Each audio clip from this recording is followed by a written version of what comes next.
travail, merci. Le même travail que toi, sans problème. Voilà, sans tarder, je vais passer la parole au docteur Bektouche pour nous apporter son appréciation sur ton travail.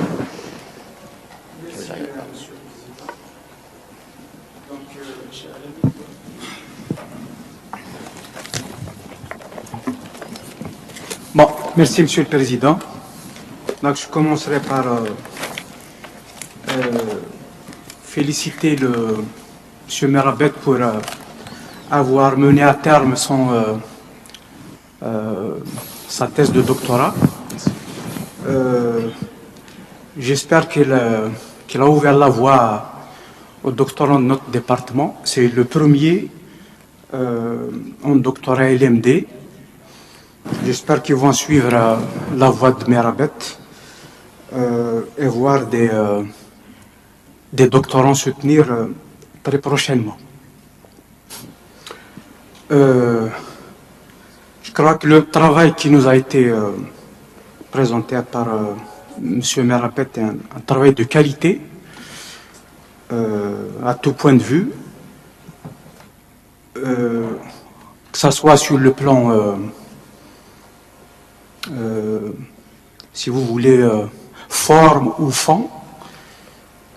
Sur le plan de la forme, et je crois qu'il a fait l'essentiel pour présenter un mémoire, une thèse bien rédigée, pas trop d'erreurs. Surtout au niveau de la partie bibliographique, je crois qu'il a eu assez de temps pour lire et relire à plusieurs reprises. C'est une partie qui a été rédigée dans un français de très bonne qualité. C'est au niveau de la partie pratique il y a eu des petits quelque chose. Peut-être que c'était l'empressement, il faut aller au bout. Concernant les références bibliographiques, je crois que c'est très riche. Il y a beaucoup de références dans le domaine, des références actuelles. Néanmoins, il y a certaines références tout de même qu'on retrouve dans le texte et qu'on ne retrouve pas au niveau de la liste bibliographique. Il va falloir revoir un peu les choses pour corriger. Sur le fond, je crois que ça a été dit tout à l'heure par notre collègue Boubker. C'est vraiment un travail de qualité. Vous avez touché à tout, depuis le moléculaire jusqu'aux échelles les plus grandes échelles d'écologie. Donc je crois que c'est une formation. Vous avez profité de la réalisation de cette thèse pour revoir un peu votre formation de bout en bout. Voilà, vous avez profité pleinement. C'est aussi, je dirais aussi à propos je partage l'avis tout à l'heure de M. Boubker à propos du titre. Vous auriez pu étendre un peu votre titre et ne pas le cantonner à la Kabylie, étant donné que vous avez échantillonné pratiquement tout le nord algérien. D'ailleurs, il y a des petits... ça a posé quelques petits problèmes même au niveau de la description de la zone d'étude. On arrivera tout à l'heure, je toucherai un mot. Peut-être qu'au début, vous avez été sur la Kabylie, par la suite, vous vous êtes rendu compte qu'il fallait s'étendre. Ce n'est pas... Vous auriez pu revoir un peu votre sujet au dernier conseil pour l'étendre au nord algérien, en entier. Voilà, je crois que je vais rajouter quelques petits points par rapport à ce qui a été dit tout à l'heure par notre collègue Boubker.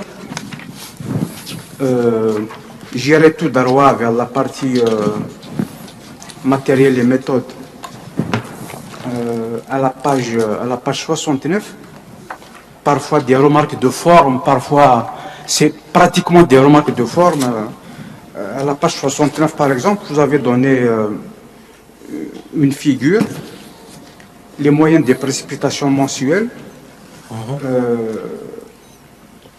Vous pouvez très facilement améliorer cette figure-là en essayant d'adopter d'autres symboles. Même avec les lunettes, je ne peux pas retracer, par exemple, une courbe. Je prends, par exemple, la courbe des précipitations de Ain al-Hammam, je rentre par la suite dans celle de Tizi Ouzou ou de Bouira. Ils ont pratiquement... C'est des nuances de couleurs avec le même symbole. Vous auriez pu parfois utiliser des ronds, parfois utiliser des carrés, parfois utiliser des étoiles ou des triangles, etc. Vous pouvez très facilement l'améliorer et éviter les incompréhensions. Au niveau du tableau de la page 70, juste après,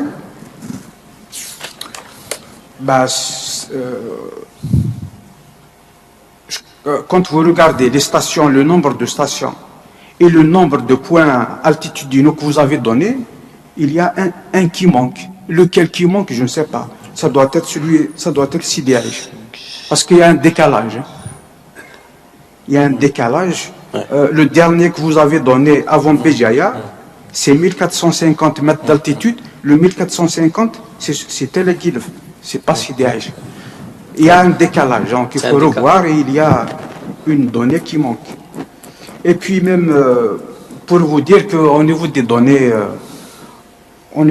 climatiques, il y a beaucoup de difficultés. Le territoire national, il n'y a pas assez de stations. Le gros des données que vous avez, soit des données anciennes extraites de CELTZER 46, soit parfois des données récentes, mais pas vraiment beaucoup de stations qui disposent de données actuelles. Et les références qui sont données par les auteurs, ils prêtent à confusion parfois. Vous avez cité ici, par exemple, ce sont des données que vous avez reprises de Mdo. Mdo lui-même, en grande partie, il les a reprises de CELTZER. Il a les données de l'ANRH, effectivement, mais bon, le gros des données, ce sont des données reprises de CELTZER, et de CELTZER existe, vous pouvez citer la référence de départ. Et puis même quand on reprend comme ça, il y a parfois des petites erreurs, on ne se rend pas compte. Par exemple, pour la station de Béjaïa, ce sont des données récentes. La période pour les précipitations, c'est vrai, c'est 70. Vous pouvez aller, vous avez été jusqu'à 2007. D'ailleurs, je ne vois pas pourquoi vous vous êtes arrêté à 2007. Vous pouvez très facilement aller jusqu'à 2014, juste avant l'utilisation des données. Par contre, pour les températures, il n'y a pas de données depuis 70. Ce sont des données depuis 1978. Ce n'est pas la même série. D'accord. C'est à partir de 78. Ce sont des données que je connais parfaitement. C'est 78 et puis voilà. Et puis c'est pas, je sais pas. Donc vous les avez reprises de Merdes 2007. Ce sont des données que vous pouvez avoir facilement. Pour la page 71, juste après, la carte pluviométrique que vous avez donnée, disent que vous avez repris ça de Ben Slimane et Hall 2008. Je ne sais pas, la seule carte des bioclimatiques ou pluviométriques que je connais, c'est la carte de Choma et Paquin 74. Je crois que celle-là, c'est la carte de Choma et Paquin 74. Il est plus correct de dire Choma et Paquin 74, in Ben Slimane et Hall. D'accord. Voilà. Et puis pour vous dire aussi que vous n'avez pas fait très attention au niveau de la caractérisation de vos zones. C'est quand même pas bien, étant donné que vos modélisations par la suite s'appuient sur les données climatiques. C'est pour ça que je m'attarde un peu sur cette partie-là. Il fallait faire très attention, surtout au niveau de la caractérisation climatique, puisque ce sont les paramètres les plus importants qui ont défini par la suite que vous avez utilisés au niveau de vos modèles. Et ce sont ceux-là qui ressortent le plus, qui définissent beaucoup plus ces modèles-là. Si je à la page 72, le dernier paragraphe, là c'est vraiment, vous n'avez vraiment pas fait attention, ça c'est connu. La figure 3-7, donc bien après, montre une sécheresse qui s'étale sur une durée relativement longue d'environ 5 à 6 mois pour Béjaïa, Borj-Bouaralut et Bouira. Bon, si c'est une question de rédaction, bon, je l'accepte, il faut corriger, mais maintenant, si cette information, 5 à 6 mois, enfin, ça ne peut pas être une question de rédaction, parce que 5 à 6 mois, pour toutes ces 3 stations-là, Béjaïa, 5 mois, je prends le minimum, 5 mois de sécheresse. Pour Béjaïa, ce n'est pas du tout vrai. Hein. Béjaïa, vous avez à peu près autour de 3 mois.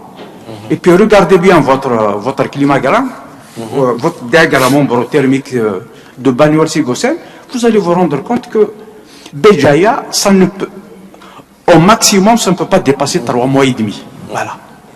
Donc il faut revoir un peu ce texte-là. Hein. Et puis vous dites aussi, juste la phrase d'après, Téléguiluf, quant à elle, a une sécheresse qui dure 3 mois. Bon, imaginons que ce soit vrai. Mahalish. Et puis, de janvier à août. C'est quoi de janvier à août? Confusion entre le terme sécheresse, comme il est décrit dans le diagramme ombrothermique et ce qu'on pense être la sécheresse, c'est-à-dire une période d'absence de pluie.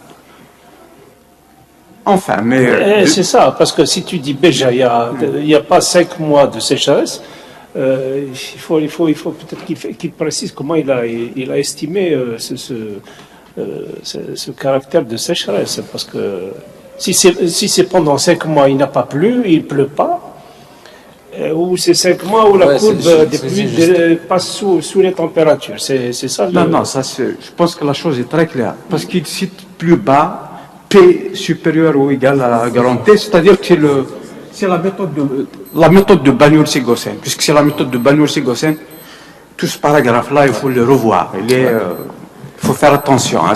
Enfin, c'est une thèse de doctorat. Disons, des erreurs comme ça, on ne devrait pas les retrouver. Hein. Faut mettre ça de côté. Et puis plus bas, climagramme d'Omberger, le quotient pluviométrique, c'est pas pluviométrique. Le quotient, il y a beaucoup qui font cette erreur-là. Le quotient pluviothermique. Parce qu'il y a la pluviométrie que vous avez au niveau de la formule de ce quotient-là, il y a aussi des températures qui sont prises en considération. C'est pour ça qu'on dit pluviothermique. Il y a la pluviométrie et la température, et non pas pluviométrique. Pluviométrique, ça veut dire qu'il est basé uniquement sur les précipitations. Et puis la page d'après aussi, il faut faire attention. C'est pour ça que je vous dis que cette partie-là, il faut la soigner.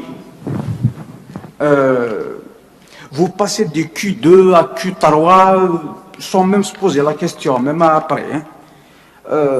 Enfin, c'est vrai que c'est pas important. Q2, Q3, Q1, Q, vous pouvez symboliser le quotient d'Omberger comme vous voulez, ou le quotient. Voilà, ça s'arrête là. Là, la formule que vous donnez, Q2, 343P sur M-M, c'est la formule de Stewart. Si vous donnez la formule de Stewart, si, normalement, hein, pour être plus correct, quand on utilise la formule de Stewart, on utilise le climagramme de Stewart. Alors que là, vous avez utilisé la formule de Stewart, et vous donnez le climagramme d'Omberger. Même pour le climagramme d'Omberger, c'est pas le climagramme que vous avez repris de 2010, c'est pas le climagramme d'Omberger originel. C'est le climagramme d'Omberger qui a été modifié par les élèves d'Omberger, bien après. D'accord. Et puis aussi au niveau de ce climagramme-là,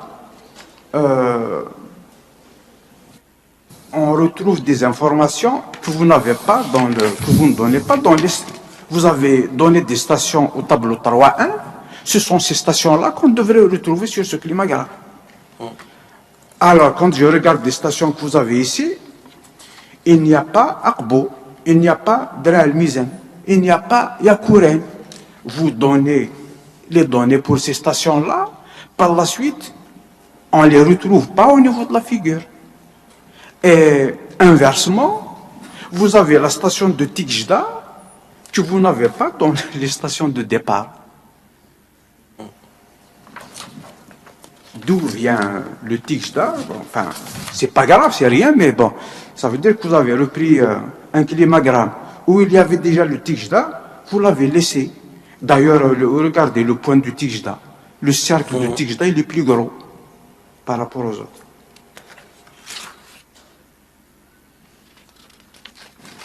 Voilà à peu près globalement sur cette partie-là, climat, qui est très intéressante pour votre travail. Il va falloir la revoir, l'épurer et la soigner un peu. Et puis pour le reste du travail, j'ai une question à vous poser, ou si vous voulez une remarque. À la page 143, à partir de la page 143, dans les résultats et discussions. C'est ce que vous avez même projeté d'ailleurs tout à l'heure. Vous avez dit que l'ère prédite pour 2070, elle va beaucoup plus s'étaler. Il y aura beaucoup plus vers le nord, vers le nord algérien.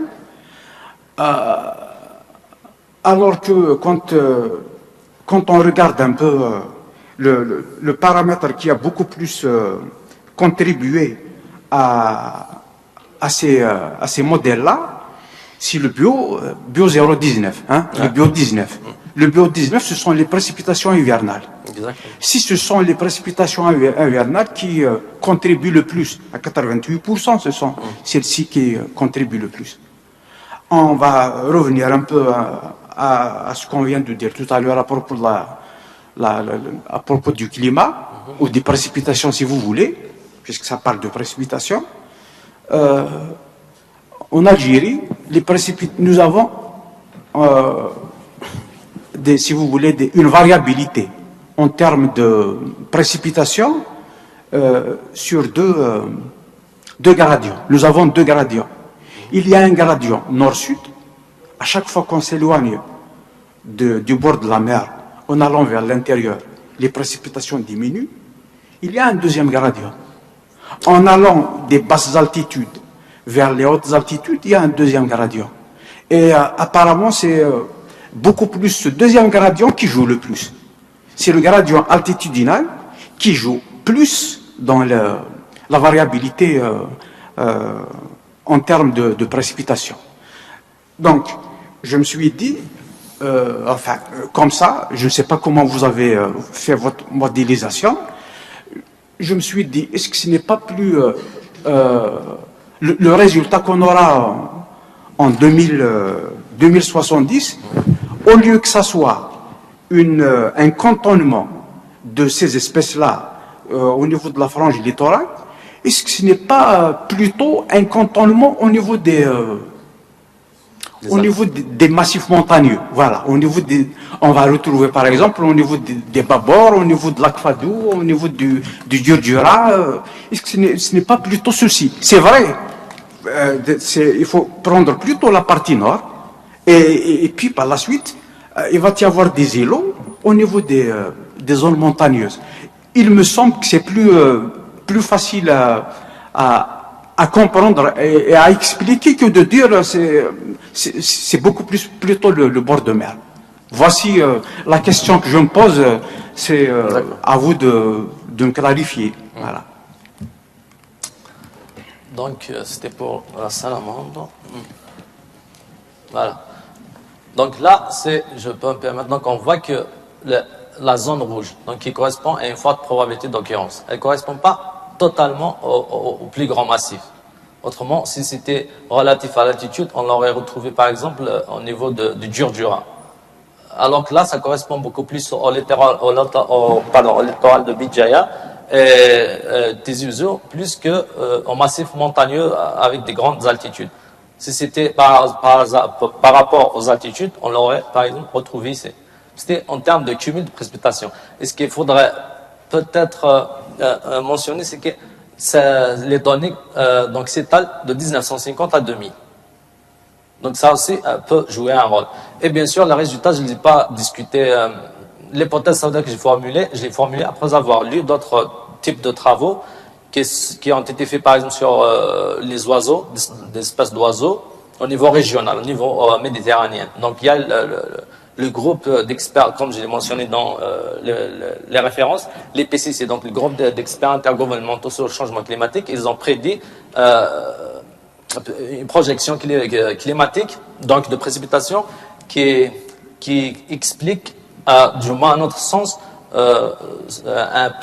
plutôt un décalage de la niche de l'espèce vers le nord. Parce qu'il y a de plus en plus de moins en moins de précipitations. Donc l'espèce, elle fuit un petit peu les régions où il n'y a pas un cumul de précipitations nécessaire à son maintien. C'est comme ça que... Donc, si c'était pour l'altitude, d'ailleurs, on a utilisé la variable altitude.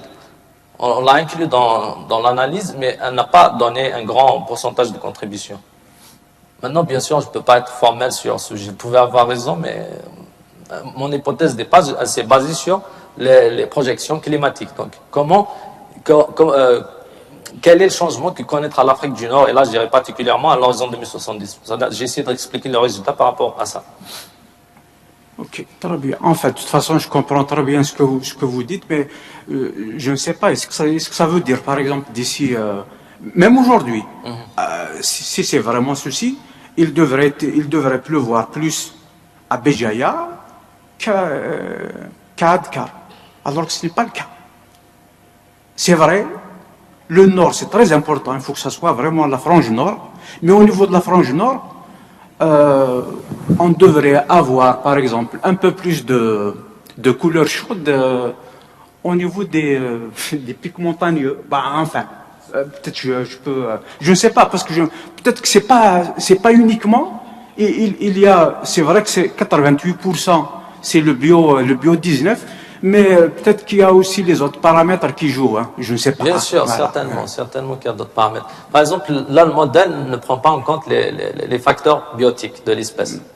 C'est-à-dire la discussion, on l'a faite juste dans le cadre du contexte des variables utilisées. Voilà. Pour l'altitude, on a inclus les variables altitude, mais elle n'a pas influencé le modèle. C'est biodiesel, c'est précipitation hivernale qui ont influencé. Mais ça reste bien sûr limité au contexte dans lequel nous avons effectué la modélisation. Donc il n'y a pas, par exemple, les facteurs biotiques, tout ce qui est facteurs biotiques. Voilà. Donc il n'y a pas, on n'a pas parlé des capacités d'adaptation génétique probablement de l'espèce, et ainsi de suite.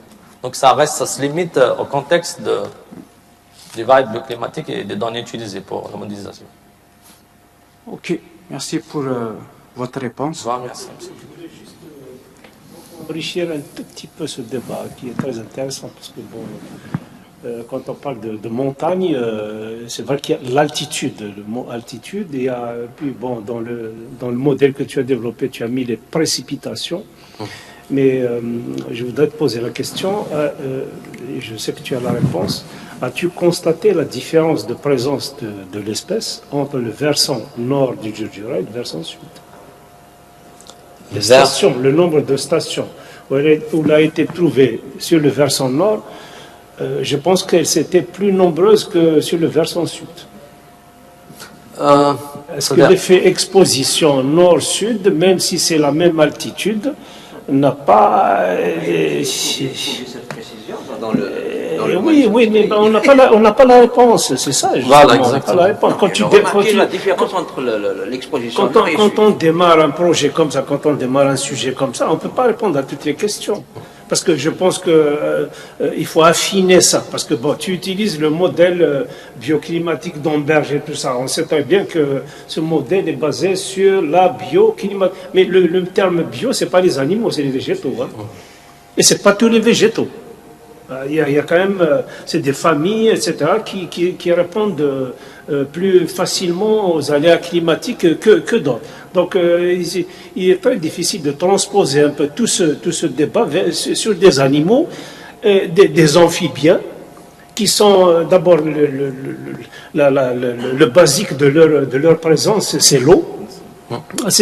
Non seulement c'est l'eau, mais la permanence de l'eau, la qualité de l'eau, etc., etc. Donc il y a c'est très compliqué. Donc, le raisonnement, à mon avis, ne doit pas se concentrer sur une échelle géographique comme ça a été. Maintenant, il faut fouiller dans le détail, c'est-à-dire, tu as appelé ça la Kabylie, mais on peut l'appeler autrement, on peut aller chercher, c'est micro-régional, micro-climatique, etc. Alors, sous la main du juif, le climat n'a rien à voir que derrière l'Akhdija vers le sud.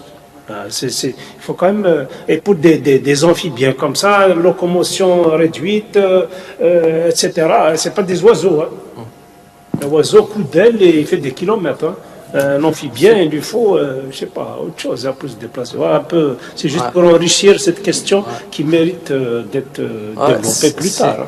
Si vous permettez, Monsieur le Président, donc, je voudrais juste rajouter le fait qu'au départ, dans notre échantillonnage, ça veut dire on ne savait pas, comme l'a dit M. Mouali, donc on ne savait pas où est-ce que, déjà, on ne connaissait rien, absolument rien sur l'écologie d'espèces. On s'est basé sur ce qui a été fait ailleurs pour aller chercher, d'avoir savoir est-ce que l'espèce est présente ou pas. Donc ça, c'était le premier obstacle. Mais une fois qu'on a commencé à repérer à peu près l'habitat de l'espèce, on ne pouvait pas se focaliser, par exemple, sur des différences en termes d'exposition, ou versant nord, versant sud. C'est-à-dire, on n'avait pas, je dirais, le temps ni les moyens de se focaliser sur une telle, c'est-à-dire prendre une telle direction dans l'étude. Enfin, de toute façon, moi, si je me suis posé la question, c'est que tout simplement parce que quand même, la différence en termes de précipitation entre, par exemple, Béjaïa et enfin, les massifs environnants, c'est pratiquement, parfois même du simple au double. C'est beaucoup. Si c'était 200 mm, 150 mm, c'est pas grave. Alors. Mais Béjaïa, nous avons à peu près une moyenne. Parce que le climat, c'est comme ça. On ne peut pas travailler sur une année, 2 années, 3 années. Quand la Syrie, une Syrie longue, ça donne une caractérisation correcte. Quand on essaye de prendre une série encore plus longue, ça donne encore une caractérisation encore meilleure. Et puis, on l'entend, ça se dit. On dit la décennie sèche, la décennie humide. Parfois, durant 2 années ou 3 années, pratiquement, il n'y a rien du tout. Mais pour avoir une caractérisation correcte, il ne faut pas prendre 2 années, 3 années, parce que sinon, au lieu de dire que, par exemple, Béjaïa dans le subhumide, si on prenait les 2 dernières années, c'est le semi-aride, c'est terminé. C'est pour cette raison qu'il faut avoir une série représentative du climat général. Il faut prendre un maximum d'années possible, une période la plus longue possible.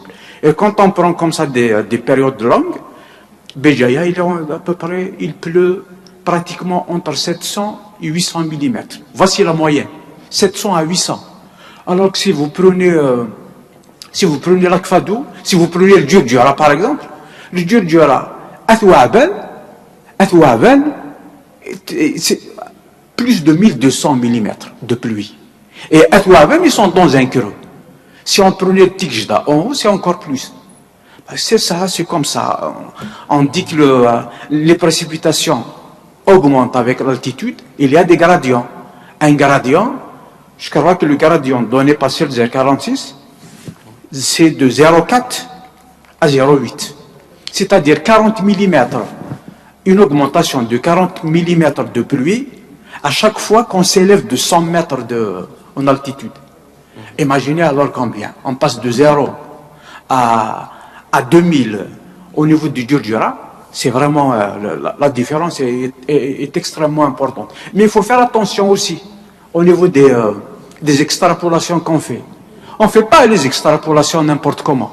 C'est pour ça peut-être que ça peut être des erreurs comme ça qui peuvent glisser au niveau de ces travaux de ce genre-là, parce qu'on n'extrapole pas à partir de n'importe quelle station. Il faut extrapoler à partir d'une station proche. Une station proche, d'abord il faut qu'il soit proche, et il ne faut pas qu'il y ait de barrière climatique entre les deux lieux. c'est ce que disait monsieur Moali tout à l'heure. Si vous prenez Athouassif, vous essayez d'extrapoler les données Athouassif à Amchidallah, ça ne marchera pas du tout. Même si à vol d'oiseau, c'est pas grand-chose, mais ça ne marchera pas du tout. Pourquoi? Parce qu'il y a la barrière, une barrière climatique entre les deux, c'est le massif montagneux. Donc, c'est pour ça que c'est très sublime, l'extrapolation des données comme ça, ou générer des données climatiques pour un endroit, c'est pas un jeu. Rien que générer des données climatiques pour avoir un réseau un peu plus important, c'est faire un travail dans ce sens-là. Et il faudra falloir aller vers une modélisation poussée et prendre un maximum de paramètres pour pouvoir le faire convenablement. Il y a l'altitude, il y a la latitude, il y a la longitude, il y a d'autres paramètres aussi. La question de versant, tout ça était très important à prendre en considération. Donc, ça a suscité un petit débat sur ça, c'est tant mieux.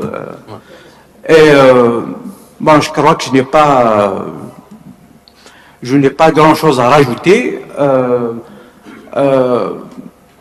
crois que le travail, ça a été dit tout à l'heure par notre collègue Boubker, c'est un travail colossal, un travail de qualité. Shahina, Achivar Karbe. Voilà. Et